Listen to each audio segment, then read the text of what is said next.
Судскиот совет контра холандскиот амбасадор Дирк Јан Коп работеле законски и неосновани ги нарекува неговите тврдења дека советот стана нелегитимно тело. Ги повикаа надлежните да ги испитаат сите сомнежи за корупција. Судскиот совет функционира законски и во согласност со надлежностите дадени во Законот за судскиот совет. Ова е заклучено на денешниот работен колегиум на кој се отфрлени како неосновани тврдењата на холандскиот амбасадор Дирк Јан Коп дека новиот претседател на судскиот совет е избран во нелегитимна процедура и затоа се става во мирување 4-годишниот проект финансиран од оваа земја. Членовите потенцираат дека првиот човек на судскиот совет е избран на седница со потребен број на гласови утврдени во Законот за судскиот совет.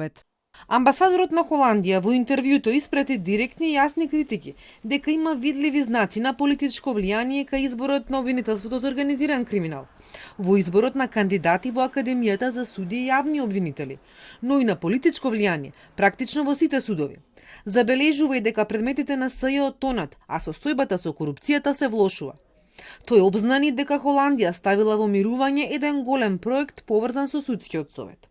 Проектот Матра е поддржан од Холандија и насочен кон зајакнување на ефикасноста, транспарентноста и отчетноста на судскиот совет.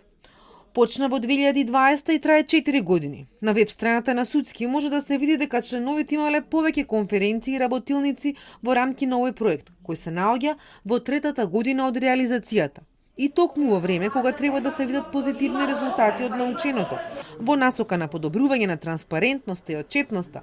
Во Судски се случуваат неколку седници, која кренаа нанозе стручната фела и невладините. Ова било сериозно и болно за гледање и за амбасадорот Коп.